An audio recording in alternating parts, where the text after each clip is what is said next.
Hello and welcome to a mostly bespectacled episode 51 of the Car Podcast with Chris Harris and his pals. Three of us are UK based. One of us is living it large in Ibiza in it, Manish, with his bins on. Let's start straight away with a very important issue. Before we start, why I'm wearing bins? There is a really good reason. Okay, well, basically, just before I came out on holiday, I bought 2 pairs of spectacles. I haven't been to have my eyes tested in a while, and I had a normal prescription pair, and I had these prescription sunglasses made. On my first evening in Ibiza, I perhaps partook too much of the rosé, missed a step, got my balance right. This is whilst wearing the normal glasses, and did that thing that you never do. I walked into some patio doors. I hit my head so hard, the actual glasses flew off, and the right arm snapped off. And because they're really brand new glasses that you're supposed to put on, they kept doing this if I did it with one. So the bottom line is, I've spent 5 days wearing sunglasses to bed, breakfast, lunch, dinner, shower. I've basically got to wear these, otherwise I can't see. So that is why I'm wearing these glasses. I apologize. That is one of the best excuses I've ever heard, Manish. You look cool as you've got palm trees behind you and a lovely blue sky, and Chris Cooper is now taking the piss. Right. Let's start with this. What should James Bond's next car be? There's so much chat about who the actor should be, but the conversation's all wrong. No one gives a shit who plays James Bond. We care about what the car is, don't we? That's, of course, we care about the actor, but fundamentally, the cars are what it's all about. I'm going to go straight over to our James Bond car correspondent, Neil Clifford, who I'm sure has some thoughts on this subject.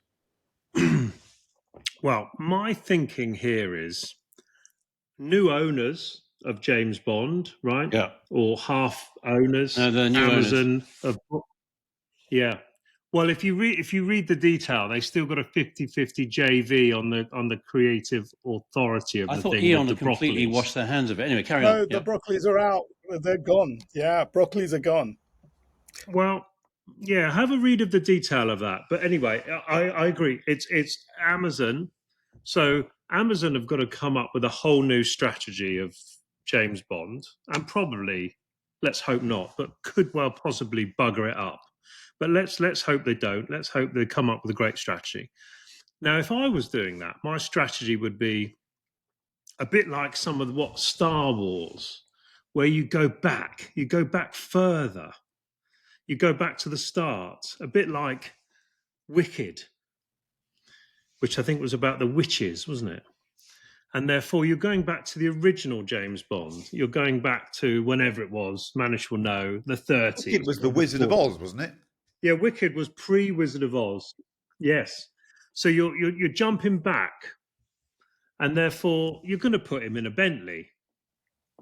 Because the original, not as if I've read the bloody books, but if you Google it, he drove a Bentley, and he drove a slate grey or flat grey Bentley with red leather. Nice. So there's going to be a bidding war anyway on this, isn't there? Because it's the most over commercialized film in a great way, and a ship bomb movie's great, but there's so much product in there, isn't there, that's paid for. So there's going to be a bidding war between Aston and Bentley.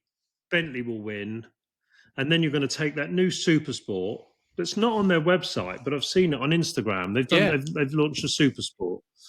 It's not on the website, but you're gonna bore it out, because the current car is a 4-litre V8, but the original Bond car was a Bentley 4.5-litre blower.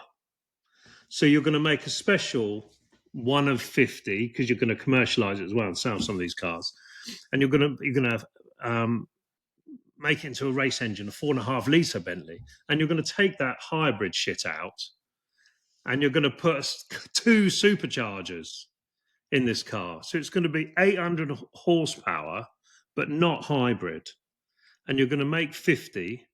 And then it's obviously the real James Bond's car is going to have machine guns and ejector seats and smoke and other little toys that we can possibly think of. But basically, it's a slate grey, non-metallic Bentley Supersport, bored out 4.5-litre twin supercharger and we all want one. That's what we're having. There's a lot of sense in there. Manish, I have to say, is often seen reading rather lovely old, well-thumbed copies of Ian Fleming Bond novels. I've never seen him read so many, or anyone read as many as he does. So you must be an authority on this, Manish, or have thoughts. Well, I do. I always bring on holiday. I've actually brought From Russia with Love with me. And if you remember the movie, right at the beginning, Bond is by, I don't know where he is. Is he in Henley or somewhere? And he has a wooded Bentley area, blower little right wooded there. copse. Yes. As he's, and weirdly, the lady who played that in the film was meant to be in many Bond films, but she only made 2. And in fact, she's the one that he says James Bond to, in Dr. No at the casino. So you actually see her twice. I think of all the topics we've ever had on this podcast, this is the hardest I have ever faced. I think this is a really, really difficult challenge. I was imagining, for me, the iconic Bond car is obviously Sean Connery's DB5. And I was wondering, why is this thing so iconic? Well, I think if he'd parked that on Bond Street, at the time, it might have slightly turned your head, but I don't think you'd want to graffiti it or scratch it. I think if he'd parked that and you saw him get out and have lunch at Scott's with Moneypenny, you'd just think, what a cool guy. And it was such a sort of complete car. The look, I mean, it just, when something is just right. I didn't think that Bentley blower was right. And I wrote down a few qualities. The Bentley blower was powerful. It was agile. Probably the most important thing was it was resilient. It was designed for Le Mans. I mean, that car could go flat out for 24 hours. Bond very often has very long chases. Goldfinger in the novel, there's a fantastic, very long chase in that. But I said it's got to be parkable anywhere and kind of slightly vanish. It needs to be repairable because Q has got to be able to repair this car. And it's got to be loaded with all kinds of gadgets. And you know what? I think they have to build a new Bond car. And I think it's got to be somewhere between this McLaren F1 SL that Murray has done. I think it's also got to be a bit Aston Martin DB12. And I think it's got to have the interior of the best ever modern Bentley. So that's my answer. There isn't one. I think you're going to have to invent a car. And it's going to be an Aston Bentley McLaren. Collab. I like that. Collab. Yeah, British car collab. Yeah. Manish, I think you're so very, very nearly right. I think this is the biggest question in motoring right now, bar none. I almost think this is emergency podcast territory. In fact, Finn, when we go to that, can we have the little Frank Drebin, little police squad red revolving thing and a wah, wah, wah. Very close to emergency podcast territory. For actually very similar reasons to what the two of you chaps have said so far. You kind of go back to the beginning, but you're not quite sure that's where you actually want to be now. And I think if we'd had more time, I'd have pre-recorded myself in front of the McLaren factory, a Bentley factory, an Aston Martin factory, and a Jaguar factory, zipping around just to sort of show how dramatic and important this question is. I also agree. I think this is a car that doesn't exist yet. It's definitely got to be British. And probably more so than that DB10 thing they did was that Inspector? That became the V8, the first modern V8 Vantage. They called it DB10, didn't they, in the film? And they made some. They made some for their best customers, so they do exist. I've never seen one for sale. No, I've never seen one. So, but I think the dominant gene of this collab, I think, is a Jag. I think it's a Jaguar. It's a Jaguar that we'd all dreamed to exist. And a new Bond. Wouldn't that be great if the new CEO of Jaguar did that? Yeah, that would be how really good. Cool yes. would that be? New Jag. How irritated am I that you've said that? Because that was my idea. I should never have let you go first. Yeah. Great minds. He butted in. You didn't let him go first. Sorry about that. I couldn't agree more. And I think Jaguar has the opportunity to pull off the PR coup of the decade and right all of the wrongs of that pink nonsense. If it just said, right, what's our marketing budget for the relaunch of this thing? Just throw it all at Bond. It's an E-Type.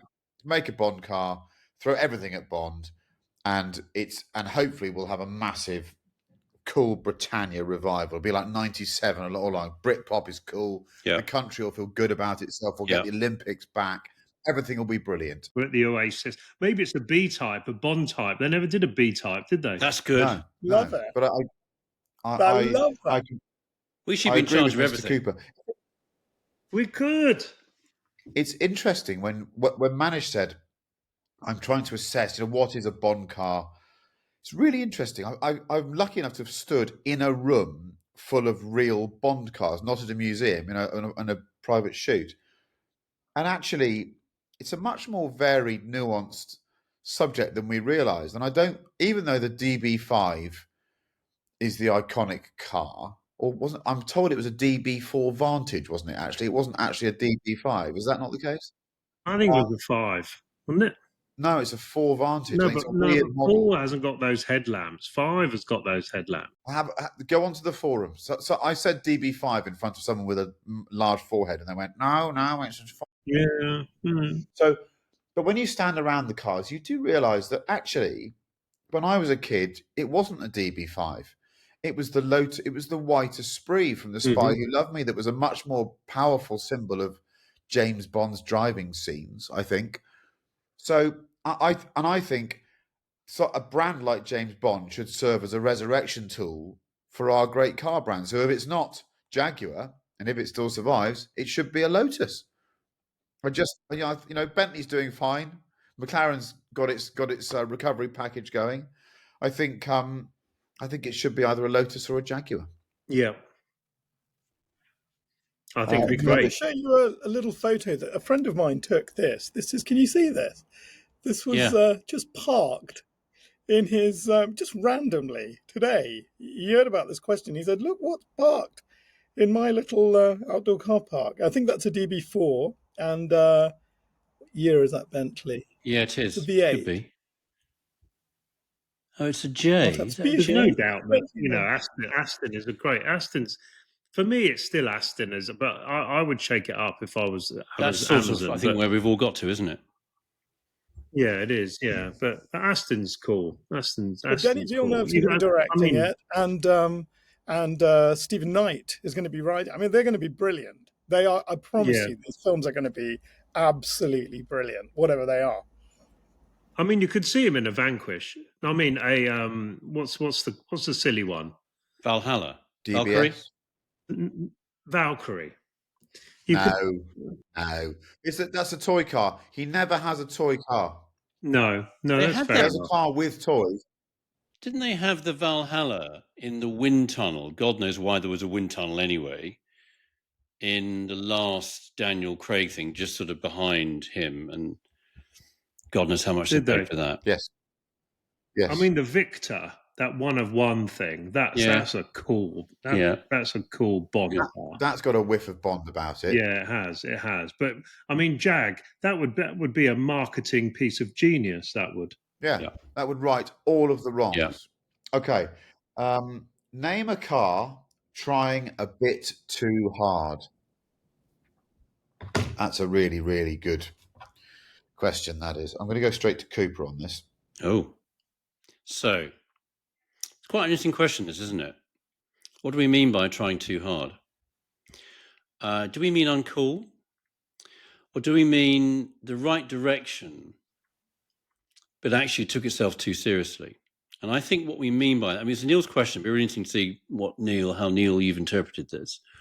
But I kind of thought, I started thinking, if this was a person, how would we know that this was a person trying slightly too hard? And I bear with me for a second on this one. Not that I watch them, but I'm aware that they exist, and occasionally see them on here. These sort of reality TV things like Love Island, whatever. And the blokes on there they've been to the gym, but they've just taken it slightly too far. So their calf muscles are just too big. That's not cool. And they wear those trousers. Which the young folk of today some of them, not all of them, but some of them seem to very, very much cherish, where the trousers are just too tight. So they're stretched over these distended calves, and they're slightly too short. Don't like that. Trousers are too short. No, my mother would be horrified by that. So it's sort of, they've gone the right direction, but it's slightly too much. It's sort of, could it be uncool? I think it's just trying, no, now we don't like it. It's offensive. It's sort of, I wouldn't have you around for tea. I wouldn't be seen in that car, would be what it was. I think there's a real life, I say real life, it's not real life. Both of these cars, there are two, basically. One is an example of where it didn't used to try too hard, but now it definitely does. And that's the Audi RS6. Didn't used to try too hard, tries too hard now. But there is only one winner of this question. Don't fucking choose mine, you bastard. It's the T50. Okay, that's not mine. It's the T50. That fan is trying too hard. The ones that he announced in Pebble Beach Quail, neither of them had that little fanny thing on the back. Even the beautiful, and it looks beautiful, the way he's done the F1 thing. Goodness knows what Peter Stevens thinks. I suspect we all know exactly what Peter Stevens thinks of that. But I think the T50... He's letting everyone know on Instagram. Yeah, the T50 is trying too hard because it's sort of a bit unnecessary. If you like that idea of a little big fan suckery sort of downforce thing, McMurtry have kind of sailed that ship and sunk it in the mouth of the harbour and nobody's coming in or out. So the T50, I think, right now... And it's really irritating because the cars that try too hard, you think, no, why did you do it? You didn't have to do that. That's my answer. I'm really torn by this because I get what you're saying. I was lucky enough, I can probably say this, I'm not breaking any embargoes or anything. I spent a bit of time down at GMA last week and I got to talk to Gordon, who's not been very well, and it's really good to see him so full of energy. And it's quite weird when you're standing next to someone who has achieved things that I can only imagine achieving. And when you're asked about his car, I can't but be honest. I just, I never quite got the way it looked. And he doesn't get offended at all. He's very professional. He just goes, I wanted to design something that was timeless. It was about the packaging. It wasn't about added bits. And therefore the fan bit for him, I do believe was honest. But what I find really strange is now I've driven it, I view the car completely differently. Because once you've revved the thing out to 12 on the road, you view it completely differently. Yeah, the engine's mega. No, but it totally alters the way you look at the car afterwards. Like, it's such a weird thing. I drove it, and I have utter lust for the vehicle in a way that I just didn't before I drove it. So I'm prepared I'm prepared to drive it and arrive at the same conclusion. I'm available for that realignment. So charitable. Yeah, the fan. I get the fan bit, but I can't really describe the engine. I can't really describe the rest of it. It's an extraordinary motor vehicle. So I mean, when you're driving it, you're not looking at it, are you? No, exactly. Manish, what do you think about this? Well, do you remember a while ago we talked about sort of facelifts that we thought made cars much worse? And I'm just going to take the Chris Cooper analogy a step further. So you're talking about something that fundamentally could have been right, could have been okay, but actually going to the gym, taking too many steroids and wearing the wrong trousers just took you out. And for me, there's only one, and it's a particular one. It's the Countach 25th anniversary, but with a wing. That's good. And I think that wing, there's just something about adding that wing to an already absolutely unnecessary car. You just add an unnecessary wing. I mean, there's no way James Bond is driving that, is there? Or a captain of industry, or a very capable heart surgeon. I mean, that is definitely, I really want to be Rod Stewart, but I can't sing. There is something so wrong about that car. That is, for me, the ultimate. And in white. It's just everything that could be trying too hard about a It car. probably, yeah, it is trying too hard. Yeah. Neil, what? I think you posed this. I really like this. Go on. I did. These are two good questions to start off the podcast. I think we're peaking too early, chaps. I was going to go SF90. Yeah. Just because. Yeah. For fuck's sake, if you design a car, can't put any luggage in it, you're just getting yourself about it, really, aren't you? But I think for me there's a clear winner, and it's one specific car, but it's a series of cars which one manufacturer, which we all love, and we talk about this manufacturer often for many other people too much. It's limited edition 911s, and I'll give you a specific one. The Targa. Well, the Targa could be up there, right? The Targa's also shit, isn't it? But the 50th anniversary turbo, yeah, with the 50 written alongside, and actually any okay, they do the GT3 thing and all that. It's amazing. That's their limited edition. But when they start taking standard cars and coming up with a stupid reason to try and get another 20 grand off the punters. But more importantly than that, they stick horrible. The Germans are really quite bad at livery and logo. Yeah. They stick horrible liveries on them. And then on the website, Porsche design chronograph. Only for the owners of High Performance Anniversary Edition, the Porsche design chronograph 911 Turbo 50th year watch, limited to 1,974 pieces, brings the feeling of the turbo to your wrist. What a lot of wank. What the fuck is that all about? With this poor guy going, I had to buy this fucking watch to get this car, and it's already gone down 25 grand.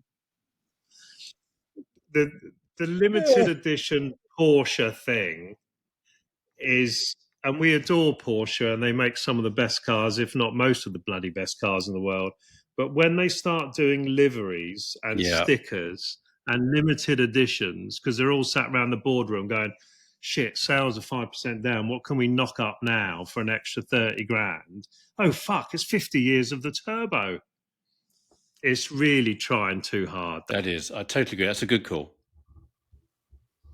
Well, now at least you know you'll be on the list for all the limited series cars in the future. Yes, well, there's a rumoured there's SC coming, the convertible GT3. Yeah, it must be. That's the world's worst. So I've just been kept secret. I've just been crossed off the list. Yeah, you have. Somewhere between Reading and Bristol. Approximately. This is a great question because my interpretation of it is probably from a journalistic view. This probably won't happen ever again, but one of the most exciting events, if you're a total car nerd, throughout the 70s, 80s, 90s, and into the noughties, was when you had new market entrants. So you had brands that were established in other areas that would make a model that would take on a new vertical they hadn't been in before. They were the best moments. Yes. And they generated amazing vehicles, some really clever thinking. Think of when Mercedes did the 190. You know, they took on the 3 Series back. You know, in the early 80s, that was huge news. You know, when Honda bought the NSX straight at Ferrari and Porsche's gullet. When Lexus took on Mercedes. You know, these, and what often happened was you could tell how well controlled a brand was. Whether the people that ran the company really understood what they were doing, because they would normally execute in a way that made you go, that's so seamless. It's like they'd been in that marketplace for years. When the 190 arrived, we were like, you've been here for 10 years already, haven't you? The 190 just looked right. Obviously, Bruno, if you've got a genius like Bruno on the books, it's going to be much easier to execute. I remember a few of those when I was working that were really exciting. I remember going to see the Lexus IS 200, which was huge news. That was Lexus taking on the 3 Series. That was their 190 moment. And I think that slightly fell under the heading of trying too hard. On reflection, there was a brand that was doing so well in America, and they tried to take on the 3 Series, and they couldn't quite do it. They built a car. I remember a BMW engineer telling me when they took one apart that they thought the game was over because they couldn't believe how much money Lex had spent on all the components, and we can't compete with this. But the sum of the components was missing something. And what they did is they applied a bit of chintz. I always remember the rear lights of the IS200 was my definition of trying too hard. I remember, yeah. I just saw them and thought, they're just a bit too jewel-like, lads. That just the rear light clusters alone is trying too hard. So there's a few examples in my working life like that. I think that was one. I also totally agree that the latest RS6 is the definition of.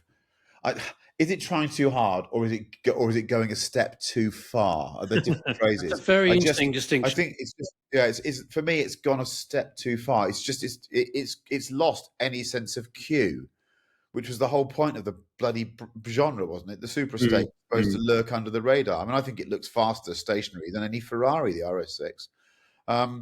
The car that for me takes it is just trying too hard. Actually, that I've driven. It's an exciting motor vehicle, and I'm not trying to wind them up, but if you look at the starting point of the F12 Ferrari, I think one of the great road-going Ferraris, if not the great road-going Ferrari. Sure, yeah. It ends up as the 812 Evoluzione, which I saw one yesterday at Silverstone, and I honestly think if the four of us got together with some MDF, some glue, and a load of beers, we could do a better job. It's an absolute abomination to look at. The green car that was opposite the paddock. I don't know. I just don't get it. I don't see how that is factory sanctioned. So and so talk about trying too hard. You just if you drive that, just what? Ugh, sorry, no thanks. I'd have an F12 all day long. But there you go. There's 3 examples from me. Have we all had a go at that? We have, haven't we? Yeah, it's a good one. That I've got loads more. Yeah. Car finance. Actually, I'll add one other thing. I always had in my mind that if you had the absolute top line model of a car, often the one below it was the one that made you look like you weren't trying too hard. Maybe that's another way of approaching it. How do you look like you're not trying too hard? Do you mean S500, not S560? I mean exactly. I always used to turn up in I remember being in Switzerland filming, and every time I saw just an S4 Audi on Swiss plates, I'd think that is the definition of very good. That's the definition of not trying too hard. Yes, you're comfortable with yourself. If you've got the RS, it looked like you're trying too hard, and also often that was the case. Yeah, and I think 540 versus 530. It just sometimes if you came back one, you weren't trying as hard. 320i. Oh yeah. Yes. So we're going to now discuss the car finance thing that ended up in the High Court, and Chris Cooper is going to explain what the ruling was and what we think about this situation. So we probably all saw on social media lots of adverts and of people that we know in the automotive world, we all know who they were, imploring us to get in contact with a whole myriad of claims management companies because the world was going to burn to the ground over the behavior of dealers and lenders over car finance. And we're all going to get lots of money back, bigger than the PPI scandal from sort of 10, 15 years ago. And it became a really, really big thing for motor dealers, car makers, whatever. It all came to a head in a Supreme Court ruling about a month ago, 3 or 4 weeks ago. And essentially, boiling it all down to the simplest level, it was about 2 questions. One was very, very general, which was, has there basically been illegal behavior in car dealers, and essentially was car dealers and occasionally brokers, withholding the fact that car dealers get commission from banks and other finance institutions who lend them money to us to finance cars. Hands up who's used car finance. I've used car finance. 90% of new cars in the UK are financed with car finance. a healthily functioning modern economy, whether it's for computers, for houses, for soft things like software, and certainly cars, tractors, lorries, buses, machine tools, equipment for factories, all require finance. In other words, a bank or something like a bank to lend money to a customer so they can finance something they don't have the capital or the ready available cash for.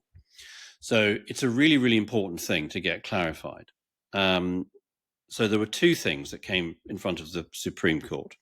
One was, actually, was it illegal for dealers not to tell customers that they were earning a commission from a lender to do the finance? And this became a big question because the court that's below the Supreme Court in the UK, the Court of Appeal, when they're looking at some test cases, 3 individual customers who brought their cases, said, yes, actually, dealers did owe what's called a fiduciary duty, i.e., that they need to act in the interest of somebody else, not themselves. Not surprisingly, the Supreme Court decided this was utter bobbins.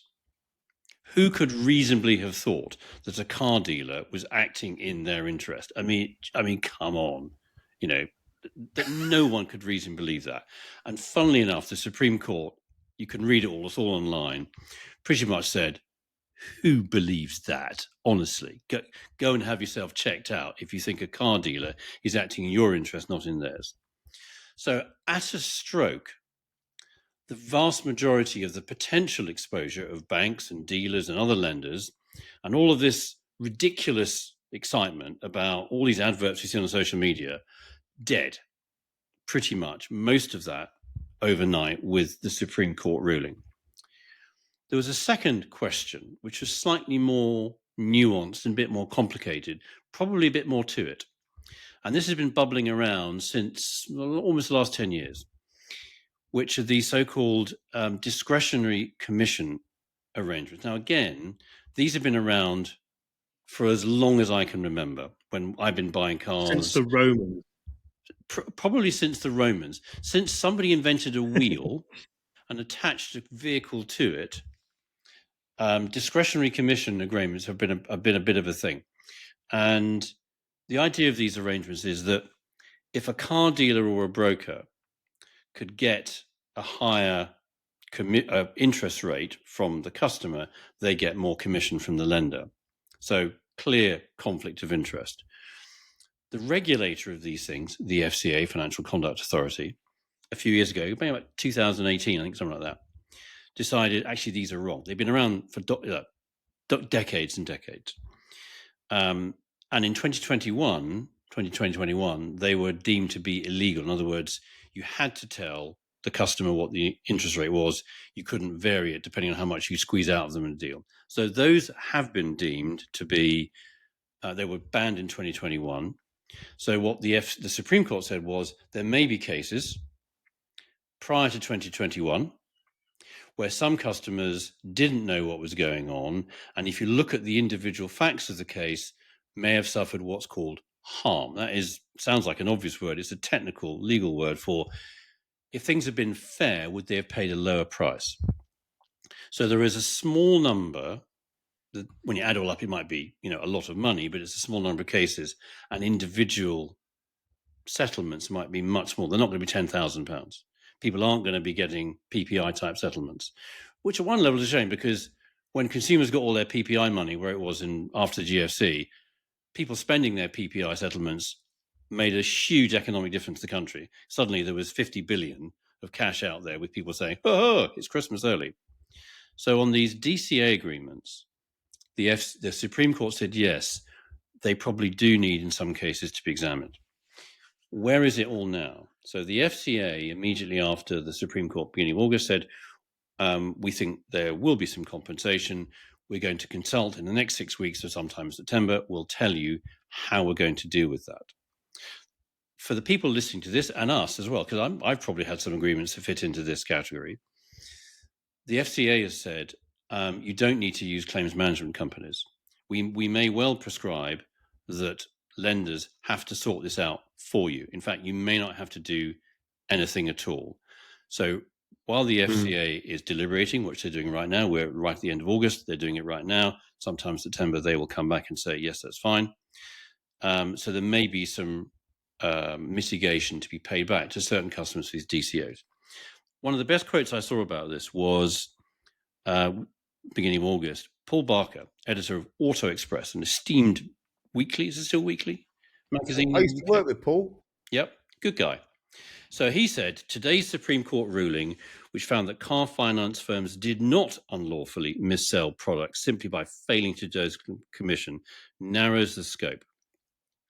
Anyone who signed up for a discretionary commission arrangement between 2007 and 21 should still be eligible for commission, and the FCA is expecting to set out steps next few weeks. In the meantime, Paul Barker and Auto Express said, we strongly advise against using claims management companies, which often take a hefty cut of any compensation, 30% probably or more. Instead, there are free tools and official routes available to you to make a claim directly. These claims management companies claim that they can tell you what you're owed. I don't know this for sure because I don't know how the data protection will work, but I'm pretty sure if you go to your credit referencing agencies like an Experian or an Equifax, do your own credit check, it will give you a list of all the agreements you've ever had, I think going back more than 6 years. So you can do some of those things waiting for the FCA to sort of tell you how it's going to happen. So the bottom line of all of that is that common sense is prevailing. The FCA might still make a bit of a mess of it, if I'm honest, and there's been some muttering in the press about that.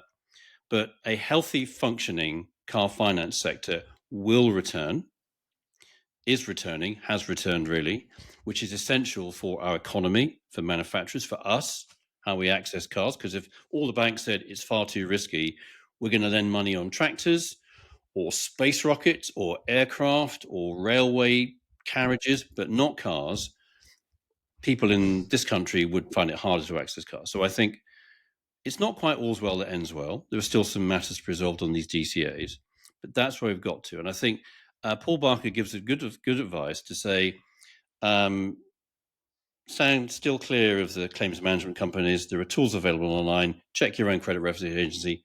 Wait until the FCA comes back in September. That is my summary of the matter, my lord.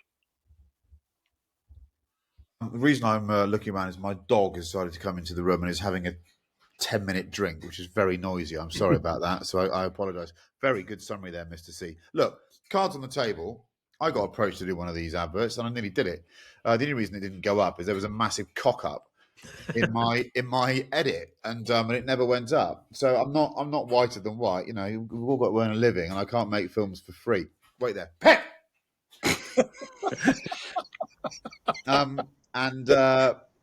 Good God, why drinks for hours, that dog?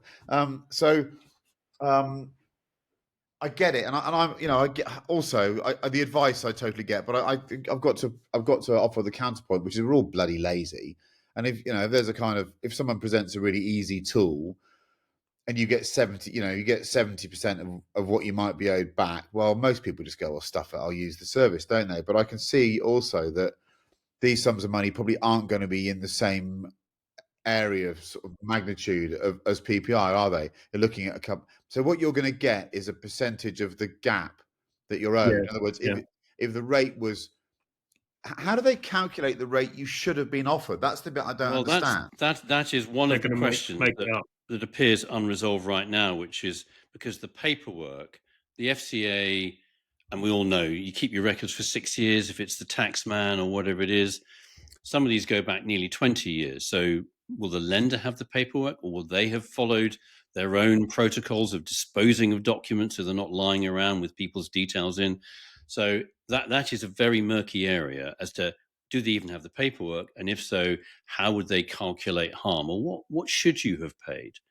There is on the just a sure, you know, was it okay that the dealer took commission? There was one case that the Supreme Court did uphold, where the commission was so ridiculously large that was regarded as illegal under existing long-standing Consumer Credit Act regulation. And I think that's probably very much an outlier involving that particular lender and conduct they had at the time. So, I mean, I haven't checked myself, but I'm guessing that Martin Lewis, the consumer champion, you go to his website, there'll be lots of tools you can use, blah, blah, blah. But you're right, Chris. There may be some who still want to do it and say, look, somebody else managed the problem for me. Yeah, well, I have to say, when this all blew up, I remember thinking, quite glad that didn't go up. So there we go. I'm being very honest with you. And maybe I should have looked at it a bit more closely, and I might have said this is not the right thing to do. But ultimately, we all experiment, don't we? Anything to add, Neil Clifford? Car finance, Manish? You've never financed a car, have you? No, but I do have the great quote. It says, Marcus Johnson, this is the third case you were talking about. Marcus Johnson, who bought a Suzuki Swift and was charged £1,651 in commissions on a car worth $6,499. That's the case. Wow. That's a case that Mr. Cooper was talking about. I mean, it's unbelievable. They absolutely fit it. The commission was a quarter of the resale value of the car and half the interest payments. I'm terrified. I can remember going to a very well-known car dealership group in probably 10 years ago. And as I was, you go that I was never in the days of free money. No, I just financed everything. Of course, you did. You went as skinny as possible. The interest rate was nothing, and you just pay. And you were gambling on the vehicle going up because you knew the market well. And I remember sitting there. Computer was doing this. Well, put 20 in. What do you want? 1 year, 2 years, 3 years? Yeah, it's the usual thing. What product do you want? And I thought, I've never asked the question: is that the best rate you can offer me? Because you don't. When you're sitting there and they've given you your very expensive cup of tea and a nice mug. No, you just want them to say yes. Exactly. You want them to go, oh. But when they say, yeah, but I just said, is that the best rate you can offer me? And he went, you can see his face slightly crumple. He's like, shit, that's the question we don't want to be asked because no one asks it. And I didn't do it because I was being clever. I was just curious. And he went, well, actually, we could. And I thought, oh my God. That's when I did think this is a bit more complicated than I first realised. Yeah. So I think is that the best price you can offer? All you want him to do is say yes. You've got the smell of the car. You don't at that point. You don't give a shit, do you? You just want him to say, "Yeah, oh yes, it's been authorised." You're like, "Oh, fucking great." Let's go. That's another. Finn, write this down for us, please. Shit you've done in car showrooms that you can't quite believe. I can remember buying a car. I mean, the stuff you buy. I remember coming home once having bought a 997 Carrera 2. I came home with a Recaro baby seat for a child that hadn't yet been born. Yeah. And I think it was £600. And you could get the same one in Mothercare for about 80. Yeah. And I remember thinking, what am I, everyone in the house going, what have you done that for? I know. You're mesmerised by these showrooms, the tat that you buy. I'll have one of them. Yeah. You just want him to say yes. You're committed straight away. Committed. Yeah. Doesn't really matter how much the interest rate is. Right, moving on to a very, very important segment, this. Chris Cooper is going to have his chance to launch Cheese or Car. So this is I gather, a quiz, an interactive quiz. It helps if you can see. If you can't see, this is a difficult one, probably. Is that the case or not? No, it's there are some visuals, but everyone can play. Everyone can play along at home. Everyone can play along at home. Over to you, Chris Cooper. So, this is the first in what might be an occasional series. It might be a one of one, depending on how this goes. I mean, may never decide to do this again. So, it sort of plays with a bit of a British theme we're talking about tonight, after James Bond and great British car brands. So, we had a go a while ago at cheese or service station. Could you spot from the name, is that a cheese or is it a service station? Harder than it sounded. This is... To be clear, we didn't have a go. We knocked it out of the park. Mate. I think you got 2 out of 10. I think I got and Neil 1. got 1 out of 10. Yes. Neil did worse than somebody purely guessing because he was trying to work it out. That might happen tonight. Yes. So I have a list of 12 names of British car makers. These are makers' names, not model names, makers' names.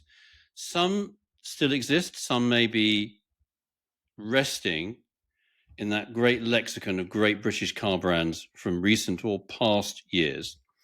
And I've also perused a list of British cheeses of soft or hard or cheddar or goaty or other varieties. And I'm going to read these 12 names, and you've got to decide whether they are cheese or car. So here we go. I'm going to call them all out. You need to think about it, and then we'll go through them and say which one it is, all right? So the first one is Beaufort. Beaufort. Cheese or car? Number 2. 100% know that one. Yeah. Number 2, Buckland. Car or cheese? Number 3 is Brinkburn. Cheese or car? Car or cheese? Number 4 is Crowdie.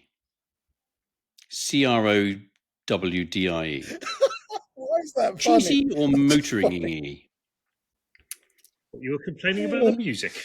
Crowdie. Number 5 is Darien. Darien. Darrian. This is harder than I thought, obviously. The next one, Dunlop. Oh, I think we know that one. That's a trick one. That's a trick one. To be honest, they're all pretty fucking trick. Yeah. Fairthorpe. And then 1, 2, 3, 4, 5, 6, 7. Number 8, Farley Wallop. Hold on, wait there. Farley Wallop. Farley Wallop. That's a trick one as well. Yeah. Number 9 is Huntsman. Number 10 is Pilbeam. I think they're all fucking cheeses. Number 11 It's a trick. is Renegade. Yeah. Okay. And the last one, number 12, is Strathcarron. Yeah. Okay? So. I can only guarantee I've got 3 of those right. Yeah. So. 2. That's 3 more than I can guarantee. I'm going to call. I'm going to. So hold your answer up now, so we can make sure you're not cheating. Yeah. You've actually written something down. Yeah. That's my answers. Take a screenshot of that now. There we go. Right. Okay. So you haven't cheated. But you have to. You've got 2 sets of answers. Right. Okay. What do we think Beaufort is? Car. It is a car. It's a Morgan old boy. Do you know what it is? Yay! Do you know what it is? Yes. It's still made. No. It's that. They're lovely, I'm sure. It's that you occasionally see those wedding cars. They're like white, old-fashioned, vintage cars with big flared wings, like a sort of like a. They've got Nissan diesel engines in them. Yeah, that's a Beaufort. Yeah, that's a Beaufort. Okay, yeah, I've got that. 1 out of 1. Right. Who got that? Who got? Yeah, I thought it was a Bristol, to be honest. But anyway, I got it right. Yeah, Buckland. What do you reckon Buckland is? Cheese. Car. It's a Morgan old boy. It's a car. Yes. It's a 3-wheeler kit car. Still made. Not sure how many they sell. That's a car. A Q plate. But definitely on a Q plate. Definitely on a Q plate. Don't. Find a picture of one on a Q plate. If we can find a picture of one at all. Buckland. Right, number 3, Brinkburn. Cheese or car? Cheese. Cheese.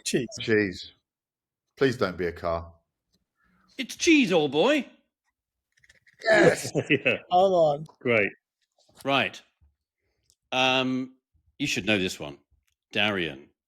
Oh, sorry, hang on. Yes, that's the only one I know. Crowdie. I missed one out. Crowdie. What's Crowdie? What do you reckon Crowdie is? I've written car. It sounds like a car to me. I've written car. Get the Crowdie, old boy. It's cheese. Oh, it's cheese. Oh, it is. It's a Scottish cream cheese. It actually sounds quite delicious. It's tasting notes. Anyway, Darien. I'll tell you what goes very well. And said that what goes very well with cheese, a good cheese, is whiskey. It does. Totally Actually, agree. yes. Totally agree. Nothing can go wrong there. Right, Darian. Car. Rally Car. Or rally cheese. car. It is a car. Mr. H, what is it? Rally car. It's a rally car. It's a kit rally car. They're great. Yeah. Dunlop. Cheese. Cheese. Yes. It's a trick. It's a cheese. Don't try and trick us with your cheese humour, Cooper. Cheese. It's a cheese. Yeah. It is actually. It's not a hard cheese. It's a soft cheddar. This is Dunlop. Dunlop is a soft cheddar. Yep. Okay, that's number 6. What's number 7 then? Fairthorpe. Sounds like a cheese to me. Got to be a cheese. No, he's going to hold up a bloody car, isn't he? It's a Morgan, old boy. It's a car. Oh, it is. It's actually quite nice. Yeah. It's a little 2-seater, glass fibre bodied little sort of midget size sort of thing, bit more fared round than that. It's got a motorcycle engine. It actually looked quite cool. I quite liked it. So Fairthorpe is a car. Right. Farley Wallop. This is obvious. It's got. I know it's cheese, but I'm hoping it's a car, so I wrote car. I think it's a car. I wrote cheese. Farley Wallop. Got to be. It's a cheese. Yes. Do you know whose cheese it is? Farley Wallop. It's that Alex James. It's that Alex James off of Blur. Oh, is it? No. Yeah. It's a semi-soft, pasteurized goat cheese. It's rolled in thyme and has elements of citrus and lime. I thought it sounded quite nice. Sounds good. Farley Wallop. Right. Huntsman. Cheese. Cheese. I think it's a car. Should be car. Is a cheese. Yeah. Right, I'm doing badly here. I need these last 3 right, or I'm in trouble. Right. I'm good. Pilbeam. That's a car. Cheese. It's definitely That's a car. It is. Yeah, it's a it's a very car. famous manufacturer of single seaters for the hill climbing inclined. Yeah. Very, very famous cars. Last 2. Renegade. Car. Cheese. It's a Jeep. It's cheese. No. It's car mate. Renegade is a model. The Suzuki Renegade. No, but it's a model, not a No, mate. it's a model. That's It's the a problem. model. It's But not did. a half these brand. Morgans have been models, haven't they? I thought. no. It's a Renegade is a cheese. It's a soft blue cheese washed in ale. I quite like some of that one as well. I like that. Yeah. Last one. Christmas cheese. Strathcarron. Cheese. I went to see it. I don't think I ever drove it, but I drove to Norfolk to meet his lordship and see the car. It's a car. Strathcarron was a car. It was designed and engineered by Reynard Motorsport about 25 years ago, just before they started working on the catering thing I did with them. And the lead engineer who was designing it, his name is Kieran Salter, who now runs a really, really impressive motorsport and engineering high-tech business at Silverstone. Reynard being in the motorsport industry, so the blokes at Reynard at the time nicknamed this car not the Strathcarron, the Strathkieran. So in my head, I can always hear Strathkieran. I think they made it was quite a round. It looked like a bit like an Audi TT convertible thing, whatever. So Neil Clifford, 8 out of 10. have 8 out of 10. Yes. Rhys Harris, 7. 7. Manish, 7. Neil Clifford, you've gone 12. from bottom of the class to the top. Can I Well have done, some sir. cheese, please? Yes. I will gonna send you a some selection of cheese cheeses, a medley of cheeses from across the British Isles. Yes.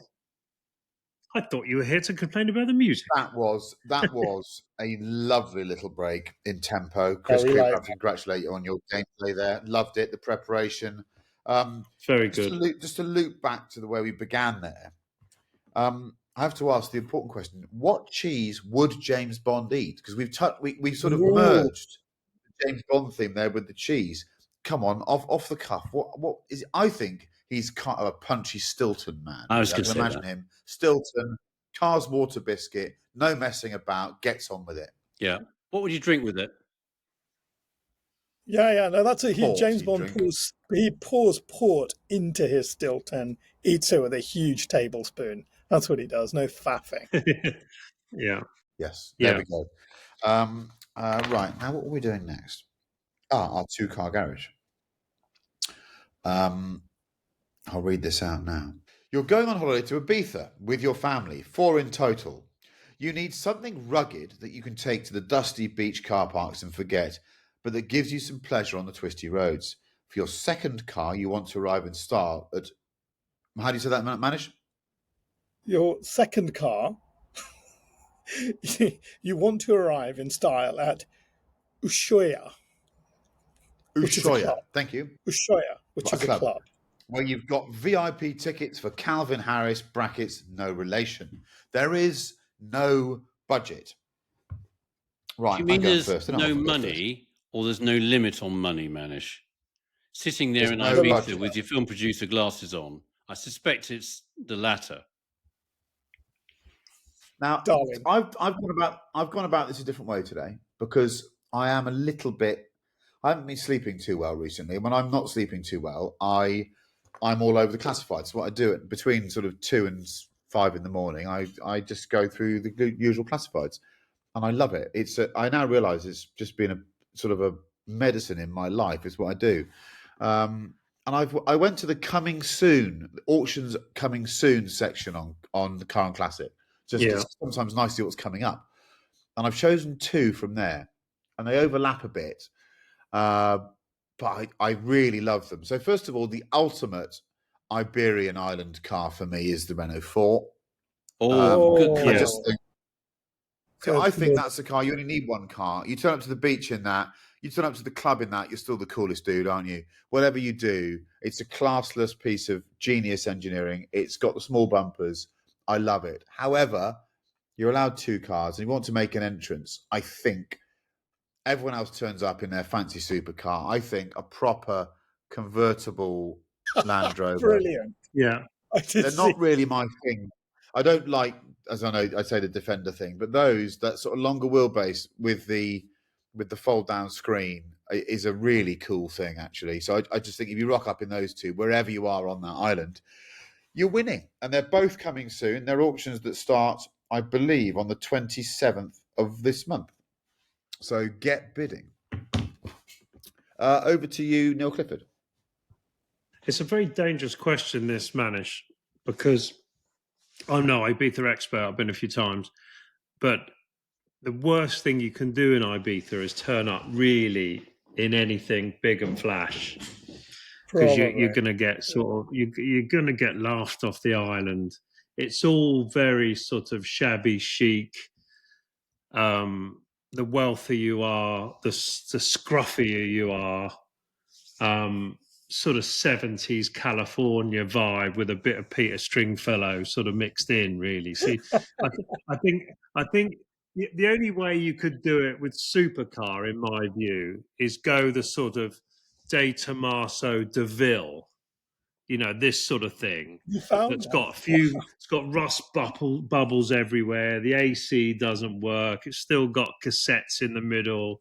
There's cigar ash everywhere. You might be able to pull that off in a sort of 1980s football hooligan drug dealer sort of way. On that note, can we just remember the fabulous 456 manual and it was an automatic that used to be parked around the back of Harrods, and it had dents on scuffs on every single wheel, every panel, and it used to get serviced down at Park Royal. It just lived on the street, didn't it, for about 7 or 8 years? Yeah.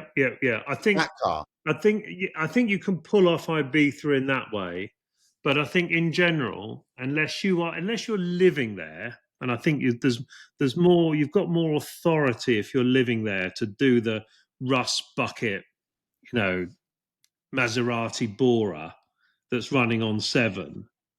But I think if you're rocking up, you've got to be really careful because you'll look a dick very quickly. Yeah. I'm in the auctions, so I found, actually, you're going to ruin it a bit, but a lovely restored W123, which is on, actually, some lunatic has brilliantly put it on an air ride system, so you can lift it up going onto the beach. You can chuck all the beach shit in the back. It's got a custom period roof rack costing £4,000 alone. Whoa. Whatever sort of roof rack that is. But I think that you could smoke around in that. It hasn't got AC, but you have the windows down anyway. It doesn't really matter. But then you do need a convertible. But again, there's risk attached to the convertible. Yes. So I'm going a sort of crappy old Jag. I think you can pull that off. It's a bit sort of Gary Lineker's brother, if you know what I mean. You know, there's a bit wide boy about you. You own a nightclub. You've got a pizza restaurant. You know the government's chasing you for tax back in the UK. You know, it hasn't been serviced for 9 years, but I think still bombing about in an XJR or an XJ. Yeah. I think XJ. I think the R is a bit too much. You just want the standard car. Again, AC doesn't work. CD players all a bit jammed up, but you know they go forever. Those things, right? Yeah, they do. No one can service it on the island anyway. So I think you've got to. My view is you've got to do it quite scruffy, or you're gonna look a bit out of place in Ibiza. Bang on. Absolutely bang on. Manish, you are currently in Ibiza. What 2 cars would you have? I would have this 30-year-old E34 525i Touring. That would be a family car. It's 30 years. It's got 85,000 miles on it. I think apparently only 4 owners. I think this is a babe. You could take this to the beach. You could take this to Jondal, Cala Jondal, go and park it there. It'd be covered in sand. It doesn't matter. Put all your stuff in the back. You'd be back at your villa in no time at all. It's gorgeous. 30 years old. It's shabby chic. But I do think Tears of Fear CD in the playing constantly. But I think if you're going to go to Ushuaia, and apparently the grown-up night club culture here has changed. People don't go at night and stay till dawn anymore. They kind of go in the late afternoon, early evening, have a bit of dinner, have a drink, have a dance, and they're back by midnight. Basically, that's what you do if you're kind of middle-aged. Perfect. And I went there 2 years ago. Go on. And I was found on a dual carriageway by a friendly local taxi driver at 5 a.m. So I beg to differ. Well, I'm sure you can find that life, but I would actually turn up. And where did it go? I would actually turn up in this beautifully restored E-Type Jaguar. It's black with burgundy. God knows how much this thing is going to cost. It's a 4.2. I just think you roll up to your nightclub in that. It's a famous film producer. You enjoy yourself, and Bob's your uncle. Anyway, I didn't do any of that staying out too late stuff anymore. I think Jaguar is very Ibiza. Oh, definitely. Is it? I think, well, I just, it's a very British island, isn't it? Unless you go to the bit over there is all a bit German, but really it's brilliantly British. Lovely. Love it. I like that. And also, I love that Manish says he doesn't indulge in the nightlife, and he started this podcast by saying he got pissed up and walked into a window and broke his glasses. So you don't strike me as being that abstemious, Manish.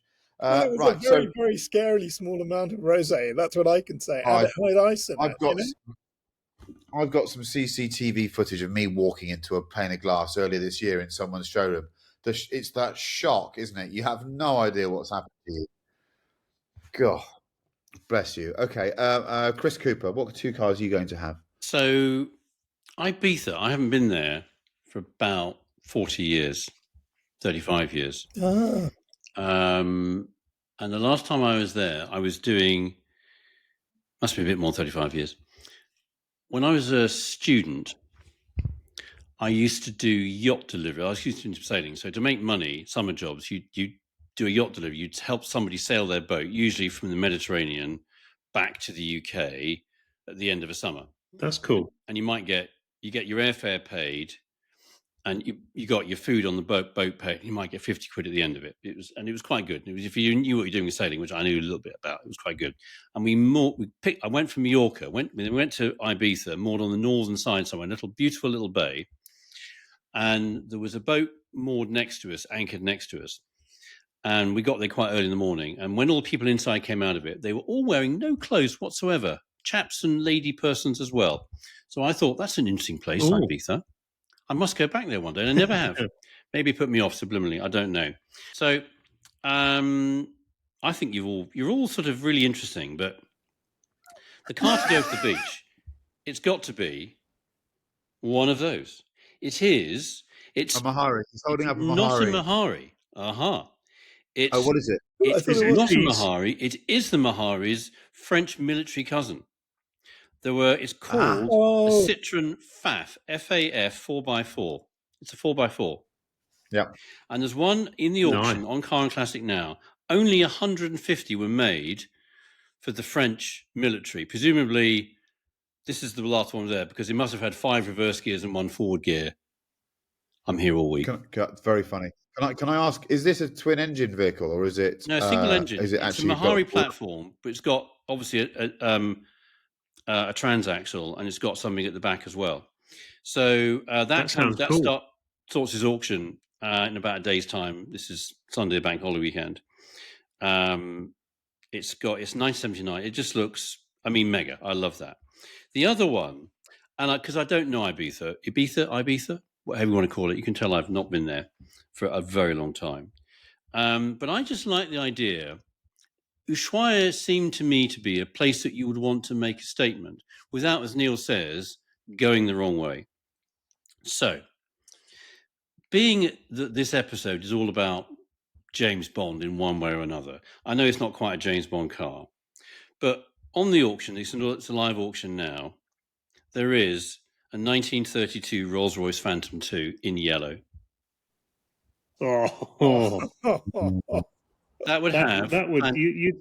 stand out there. That would have fantastic wheel travel because we know Rolls-Royce, in your very famous and very excellent appraisal of the Cullinan on that Top Gear TV thing, you said actually Rolls-Royce started making cars where there weren't roads. So a 1932 Phantom 2 4050 Continental by Thrupp and Maybelline. I think you could tell anywhere in Ibiza and people would think, by Jove, they've got that right. So a Mahari's French military cousin, the FAF, and that Phantom 2, I think would be brilliant on Ushuaia or any other major naval ports. I think that's good. I love it. What a very good selection of cars. And I have to say, I'm giving it to Cooper because I'm mildly obsessed with Maharis. I'm FAF or whatever it is, but I want a Mahari in my life. I've never lived in a country that could support such a purchase, sadly. Isn't it amazing that it's gone dark since Manish has been there? Now I can smell that Iberic heat. I can hear the cicadas or whatever the grasshoppers chirping away behind you. I can smell the glass of wine that's about to arrive. Old Bristol's not quite the same, really, I have to say. Let's do some music before we go. Manish, give us a tune. It just struck me today, for whatever reason. I remembered one of the best holiday summer tunes was Daft Punk and Pharrell Williams' Get Lucky. Wasn't that just a wonderful thing to listen to in a car? And they auctioned a black 400i. Ferrari 400i, yes. There's one of those for sale at the moment as well. I'm not going there. Right. Neil Clifford. I was listening to Tears for Fears yesterday, driving to Silverstone Festival. And I've no idea why I was, but I thought Pale Shelter. Oh, it's really quite a good song, actually, because you go Mad World, don't you? But it's almost too much Mad World. But when you go off piste on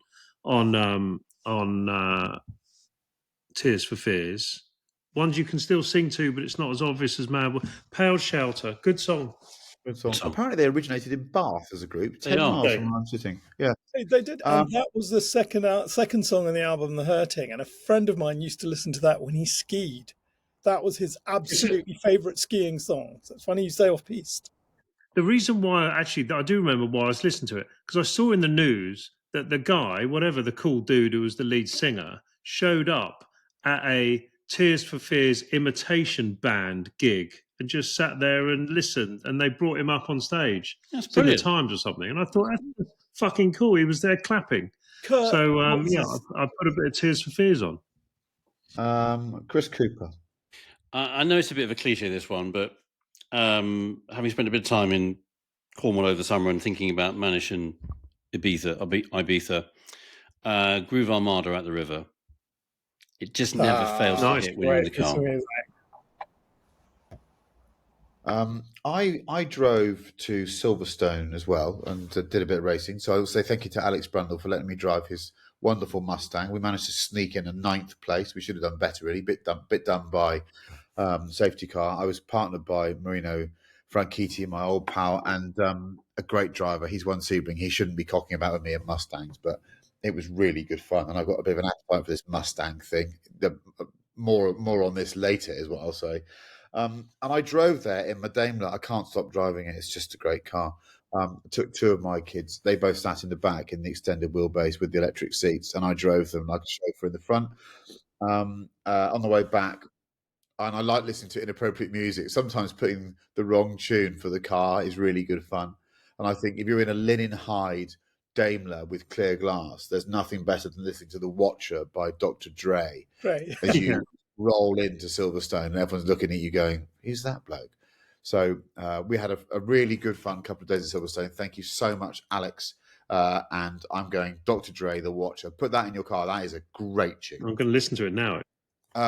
So that brings to an end episode 51 of the Car Podcast with Chris Harris and his friends. They are Neil Clifford, Manish Pandey, who is pretty much in the dark now, and Chris Cooper. Thank you very much for joining us.